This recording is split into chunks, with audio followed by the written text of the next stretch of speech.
guys, this is Alaya Jen and welcome back to my YouTube channel. So for today's video, time check, it's 5:30 in the morning. Gumising na ako.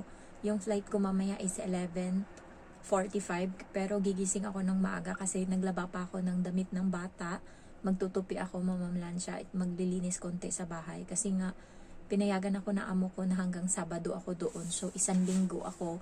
Ayan. So hindi alam ng amo ko na kumuha na ako ng ticket. Sinabi ko sa kanya, nung nakakuha na ako, and nagalit siya kasi nga hindi ako nagpaalam. So, ang tagal kasi guys, inantay ko siya, ilang na lang, Huwebes na ng tanghali ako nakakuha, and Sabado flight ko na, ilang araw na lang yung agwat. So, ang mahal na ng ticket, nakuha ko siya 751. Tapos, nung nag-check kami nung gabi, 850 na yung ticket. 850 Hong Kong dollar. So, sa pera natin, mga nasa, na siya, 7. Ayan. So, ang ginawa ko is, kumuha ako, and then, tinanong niya ako nung hapon, how are you? Nung nandun na kami sa bahay ng matanda. Sabi ko, okay lang, ma'am. Tapos, ewan ko, ba't nasabi ko na nakakuha na ako ng ticket, and sabi ko, pwede ba ako hanggang Sabado?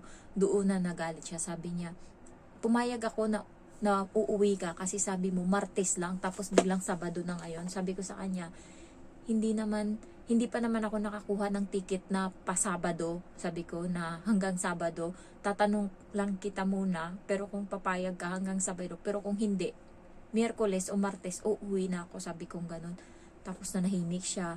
Ayan, tapos yung bata, yun yung pinag-initan niya, pinapagalitan niya sa daan. Tapos ako tahimik lang. Alam ko nagalit na siya. So, kailangan ko kasing kumuha ng wala akong perang ganun kalaki para sagot ko yung pamasahe ko papunta at saka pabalik. Kasi nga, hindi naman to part ng obligasyon nila. Kasi nga, naman, hindi pa ako finish contract. Yung babayaran nila sa akin na round trip ticket is yung finish contract ko.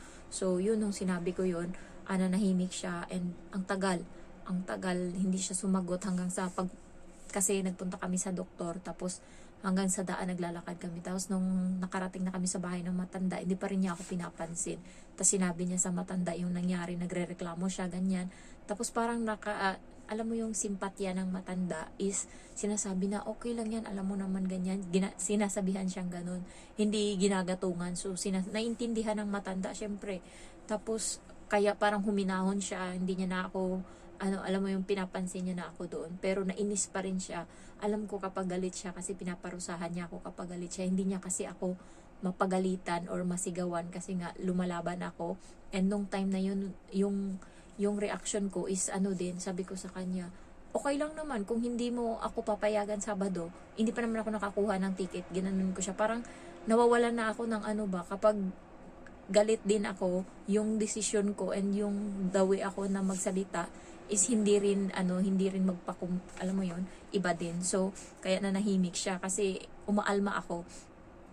Tapos yun, hindi naman sa pinahirapan, pero pagka ganyan, tinatagalan niya yung oras na matapos ako sa trabaho. So 10 na ng gabi bago kami nakauwi dito. So, pinapahirapan niya ako. Nadadama yung bata kasi yung bata may pasok pa sa school kinabukasan. Tapos, pinatulog niya mag-alas 11 na ng gabi. So, ganun siya kalala. Tapos, pag uwi sa bahay, naligo muna siya. Wala kaming usap-usap. Naligo muna siya. Ako din, buryong din yung utak ko kasi nga, hindi ko alam kung papayagan ako o hindi. Tapos, nakakuha na din ako ng ticket. Tapos, pagkatapos niya na mag-blower ng buhok, napatulog na siya, pinuntahan niya ako sa kusina. Sabi niya, kinausap ko na si yung lalaki, pumayag na hanggang Sabado ka.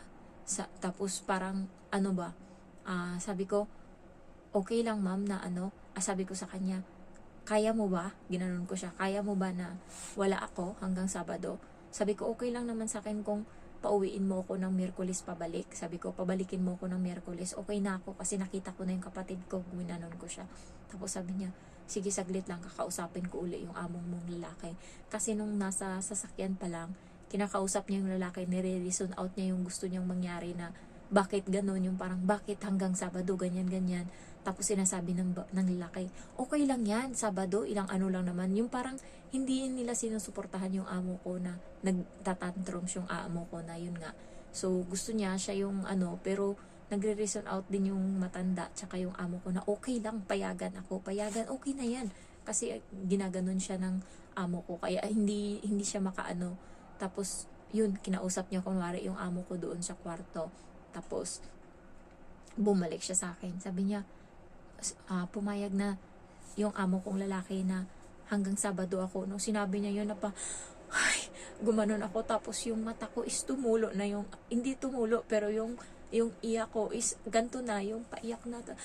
Yung parang nabunutan ako ng tinik. Tapos natuwa ako kasi matagal-tagal ko pa konti makakasama yung ate ko. So, napaganon ako. Tapos ito, tapos nakita ko siya na yung mata niya, paganto din, napaiyak din, sabi niya. Pero alam mo ba, galit ako sa'yo, sabi niya ganon.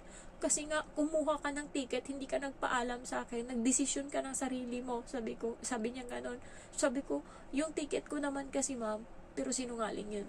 Sinungaling yung sinabi ko. Kasi nga, day off ko Sabado, so kung papayagan niya ako uuwi, o hindi, uuwi talaga ako ng Sabado. Kung ayaw niya ako payagan, babalik ako Sabado ng gabi kung yun yung gusto niya. Yun talaga yung nasa utak ko. Sabi ko sa kanya, yung ticket kasi na kinuha ko, ano yun, sabi ko, pwede siyang ma-refund kapag hindi ko nasakyan. And kaya ko naman na hindi sakyan kung hindi ka papayag. Okay lang naman na hindi ko masakyan yung ticket ko. Sinabi ko ganun sa kanya. Tapos sabi ko, kasi kapag nagiging rush na yung kuha ng ticket, nag-reason out ako. Kapag rush na kasi yung ilang na lang yung kuha ko ng ticket, nagmamahal kasi siya. And nung time na yun na yung pinakamura yung nakuha ko, yung 751, sabi ko ganun sa kanya. And nung hapon naman, nung nag-aanuhan kami, nagsasagutan kami, is nag-check siya ng ticket, tas nakita niya nga na mahal, kaya hindi na siya nagsalita, binak niya kaagad. Nakita ko siya sa cellphone, nagtitingin-tingin siya ng ticket, tas nakita niya nung time na yun 800 na.